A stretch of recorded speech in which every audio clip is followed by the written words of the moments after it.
നമസ്കാരം. ജെഎം ടോക്സിലേക്ക് സ്വാഗതം. ആര്യടൻ ഷൗക്കത്ത് 11,077 വോട്ട് നേടി തെരഞ്ഞെടുപ്പിൽ നിലമ്പൂരിൽ നിന്ന് വിജയിച്ചിരിക്കുകയാണ്. ഈ വിജയം തീർച്ചയായിട്ടും UDFനെ സംബന്ധിച്ച് വലിയൊരു വിജയം തന്നെയാണ്. കാരണം കഴിഞ്ഞ 4 ഉപ തിരഞ്ഞെടുപ്പുകളിലും UDF അവരുടെ സീറ്റുകൾ നിലനിർത്തുകയായിരുന്നു. എന്നാൽ ഇത്തവണ ഇടതുമുന്നണിയുടെ സീറ്റ് പിടിച്ചെടുത്തിരിക്കുന്നു എന്നുള്ളതാണ് UDFനെ സംബന്ധിച്ച് ഏറ്റവും ആവേശകരമായ സംഗതി. ഈ തെരഞ്ഞെടുപ്പ് മറ്റൊരു തരത്തിൽ പിണറായി വിജയൻ്റെ സർക്കാരിനെതിരായിട്ടുള്ള വിലയിരുത്തലായി UDFന് അവകാശപ്പെടാം. ഈ തെരഞ്ഞെടുപ്പിൽ PV അൻവറിനെ പോലെ വിലപേശിയ ഒരു രാഷ്ട്രീയ നേതാവിനുള്ള മറുപടിയായും വിലയിരുത്തപ്പെടാം. 11,077 വോട്ടിന് ഭൂരിപക്ഷമാണ് ആര്യാടൻ ഷൗക്കത്ത് നേടിയത്. ഇത്തരുണത്തിൽ ഒരു പ്രസക്തമായ ചോദ്യമുണ്ട്. ആര്യാടൻ ഷൗക്കത്തിന് പകരം UDFിൻ്റെ സ്ഥാനാർത്ഥിയായി PV അൻവർ പറഞ്ഞിരുന്ന DCC പ്രസിഡന്റ് ജോയിയെ നിർത്തിയിരുന്നെങ്കിൽ എന്താകുമായിരുന്നു ഫലം? യാതൊരു സംശയവുമില്ല, ഇപ്പോൾ ഈ 11,077 വോട്ടിൻ്റെ ഭൂരിപക്ഷത്തിൻ്റെ സ്ഥാനത്ത് ഒരു 20,000 വോട്ടോ അതിൽ കൂടുതലോ ഭൂരിപക്ഷം കിട്ടുമായിരുന്നു. പക്ഷേ അത്രയും ഭൂരിപക്ഷം നേടി വിജയിക്കുന്നത് വഴി കോൺഗ്രസ് കൊടുക്കേണ്ടി വരുന്ന വില വളരെ വലുതാകുമായിരുന്നു. കാരണം അൻവർ പറഞ്ഞ സ്ഥാനാർത്ഥിയാണ് ജയിക്കുന്നതെങ്കിൽ ജോയി തീർച്ചയായിട്ടും കോൺഗ്രസ് സ്ഥാനാർത്ഥിയായി ജയിക്കാൻ അർഹതയുള്ള കാൻഡിഡേറ്റ് എന്നുള്ള കാര്യത്തിൽ ആരും സംശയമില്ല. ജോയി നിന്നാൽ ജയിക്കുമായിരുന്നു, വലിയ ഭൂരിപക്ഷവും നേടുമായിരുന്നു. പക്ഷേ അൻവറിൻ്റെ സ്ഥാനാർത്ഥിയായിട്ട് ജോയി വന്നിരുന്നെങ്കിൽ പിന്നെ അൻവർ UDFിൽ കയറി ഒരു ഭരണം നടത്തുമായിരുന്നു. അപ്പോൾ പിന്നെ പ്രതിപക്ഷ നേതാവിനും UDF കൺവീനർ KPC പ്രസിഡന്റിനും ഒന്നും ആയിരിക്കില്ല, അൻവറിനായിരിക്കും അവിടെ കാര്യങ്ങൾ തീരുമാനിക്കാനുള്ള അധികാരം. കാരണം അൻവറല്ലേ കോൺഗ്രസിൻ്റെ UDFിൻ്റെ അഭിമാനം രക്ഷിച്ചത്, അൻവറല്ലേ സ്ഥാനാർത്ഥി നിശ്ചയിച്ചത്, അൻവറല്ലേ വിജയം കൊണ്ടുവന്നത്. UDFിൽ ഇപ്പോൾ തന്നെ പലരും അൻവറിന് പച്ചക്കൊടി കാണിച്ചു കഴിഞ്ഞു. പക്ഷേ ഒരു കാര്യം ആലോചിക്കേണ്ടത്, അൻവർ ഡിക്റ്റേറ്റ് ചെയ്തപ്പോൾ അൻവർ താൻ പറഞ്ഞ സ്ഥാനാർത്ഥിയെ നിർത്തണമെന്നും താൻ പറയുന്നത് പോലെ ഇലക്ഷൻ നടത്തണമെന്നും താൻ ആവശ്യപ്പെടുന്ന പദവികൾ തനിക്ക് UDF നൽകണമെന്നും ഒക്കെ അവകാശവാദം ഉന്നയിച്ചപ്പോൾ അതിനെയൊക്കെ തൃണവൽ ഗണിച്ചുകൊണ്ട് സ്ഥാനാർത്ഥിയെ നിർത്താനും വിജയിപ്പിക്കാനും കഴിഞ്ഞവർക്ക് അൻവർ ഇല്ലാതെ ഇനിയും ആ വിജയം നിലമ്പൂരെങ്കിലും ആവർത്തിക്കാൻ കഴിയുമെന്നുള്ള യാഥാർത്ഥ്യം അവർ ഉൾക്കൊള്ളണം. അതിനു പകരം വീണ്ടും അൻവറിനെ നിർത്തിയാലേ അടുത്ത ഇലക്ഷൻ ജയിക്കാൻ കഴിയൂ എന്നുള്ള തെറ്റിദ്ധാരണയോടുകൂടിയാണ് മുന്നോട്ട് പോകുന്നതെങ്കിൽ അതിനും വില കൊടുക്കേണ്ടി വരും. രാഷ്ട്രീയത്തിൽ ഒന്നും സ്ഥായിയല്ല. രാഷ്ട്രീയത്തിൽ ശത്രുക്കളും മിത്രങ്ങളും മാറി മാറി വരും.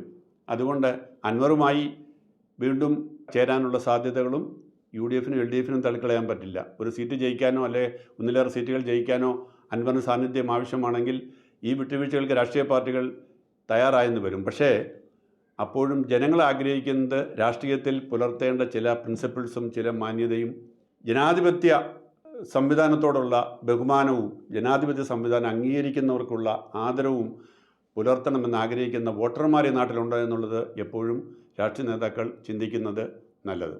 അൻവർ എന്തോ മഹത്തായ കാര്യം ചെയ്തു എന്ന് ആഘോഷിക്കുന്ന ചാനലുകളോ അല്ലെങ്കിൽ രാഷ്ട്രീയക്കാരോ ഒക്കെ ഉണ്ടാവും. പക്ഷേ അൻവർ ഒന്നും നേടിയിട്ടില്ല എന്നുള്ളതാണ് സത്യം. ഈ അവസരം, ഈ ഒരു ഉപതെരഞ്ഞെടുപ്പ് വന്നത് 10 മാസത്തേക്കാണെങ്കിലും തങ്ങളുടെ ഒരാളെ അവിടെ MLA ആക്കി ഇരുത്താനും അങ്ങനെ പിണറായി സർക്കാരിൻ്റെ മേലൊരു വിജയം ആഘോഷിക്കാനും UDFിൻ്റെ അവസരം കിട്ടി. പക്ഷേ ഇത് ഉന്നയിക്കുന്ന ചില ചോദ്യങ്ങളുണ്ട്.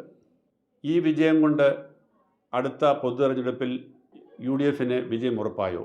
അടുത്ത പൊതു തെരഞ്ഞെടുപ്പിൽ പിണറായി വിജയൻ നേതൃത്വം നൽകുന്ന ഇടതുമുന്നണി സർക്കാരിനെ തോൽപ്പിക്കാനുള്ള ശക്തി UDF നേടിയെടുത്തോ? ഒരിക്കലും ഈ തെരഞ്ഞെടുപ്പ് അതിലേക്കുള്ള ഒരു സൂചനയല്ല. കാരണം കഴിഞ്ഞ 2 തെരഞ്ഞെടുപ്പിലും നഷ്ടപ്പെട്ട സീറ്റാണെങ്കിലും ഈ നിലമ്പൂർ സീറ്റ് ഒരു UDF സീറ്റാണ്. നിലമ്പൂർ സീറ്റിലെ രാഷ്ട്രീയ സാഹചര്യം തന്നെ വ്യത്യസ്തമാണ്. അവിടുത്തെ വോട്ടിംഗ് പാറ്റേൺ വ്യത്യസ്തമാണ്. അവിടെ BJP കാര്യമായ വോട്ടില്ല.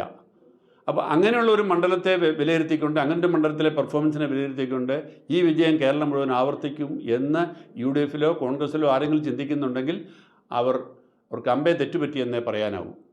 ഈ തെരഞ്ഞെടുപ്പിൽ മറ്റൊരു കാര്യം കൂടിയുണ്ട്. ഈ വിജയം ഒരു മഹത്തായ വിജയം തന്നെയാണ്. ആ മഹത്തായ വിജയത്തിന് കാരണം, കോൺഗ്രസിനെ സംബന്ധിച്ച് ഇതൊരു വലിയ വിജയമാക്കാനായിട്ടുള്ള പ്രധാന കാരണം PV അൻവർ മത്സരിച്ചു എന്നുള്ളത് തന്നെയാണ്. PV അൻവറിൻ്റെ മത്സരം തീർച്ചയായിട്ടും UDFന് വിജയം കൂടുതൽ ഉറപ്പാക്കുകയാണ് ചെയ്തത്. പക്ഷേ ഇത് ഉയർത്തുന്ന മറ്റു ചില സംശയങ്ങളുണ്ട്. CPMനെ സംബന്ധിച്ച് CPMൻ്റെ ബേസ് വോട്ടായ 66,000 വോട്ട് അവർ നേടിയിരിക്കുന്നു. ഏതായാലും 60,000-ൽ പരം വോട്ടുകളാണ് CPMൻ്റെ ബേസ് വോട്ടെന്ന് കഴിഞ്ഞ തവണ തന്നെ സൂചിപ്പിച്ചിരുന്നു. ആ വോട്ടിൻ്റെ കൂടെ പലതരത്തിൽ നേടിയ മറ്റു വോട്ടുകളും ചേർന്ന് അവർ ഏകദേശം CPM അല്ലെങ്കിൽ LDF അവിടെ 66,000 വോട്ട് നേടിയിരിക്കുന്നു.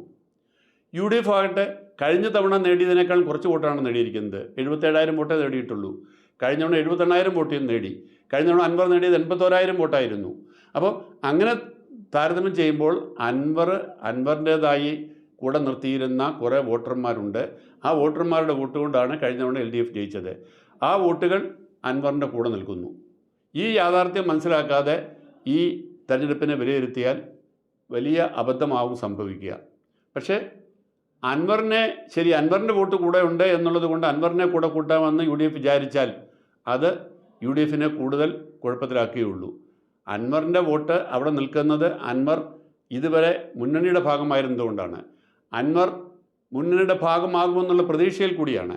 അൻവർ മുന്നണിയുടെ ഭാഗമാകുന്നില്ലെങ്കിൽ അൻവറിൻ്റെ വോട്ടർമാർ അടുത്ത തെരഞ്ഞെടുപ്പ് ആകുമ്പോഴേക്ക് ശിഥിലമാവുന്നുള്ള കാര്യത്തിൽ യാതൊരു സംശയവുമില്ല. ഇതൊക്കെ അതിൻ്റെ രാഷ്ട്രീയ യാഥാർത്ഥ്യങ്ങളാണ്. അതുകൊണ്ട് അടുത്ത തെരഞ്ഞെടുപ്പിൽ, പൊതു തെരഞ്ഞെടുപ്പിൽ കോൺഗ്രസിനെ സംബന്ധിച്ച് UDFനെ സംബന്ധിച്ചും ഇനിയും ഏറെ വിറക്കാനുണ്ട്, ഇനിയേറെ പ്രവർത്തിക്കാനുണ്ട്.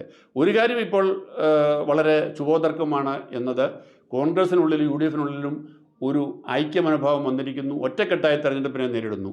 ഇത് രണ്ടും അങ്ങേയറ്റം അവരെ സംബന്ധിച്ച് ആശ്വാസകരവും അഭിനന്ദനാർഹവുമാണ്.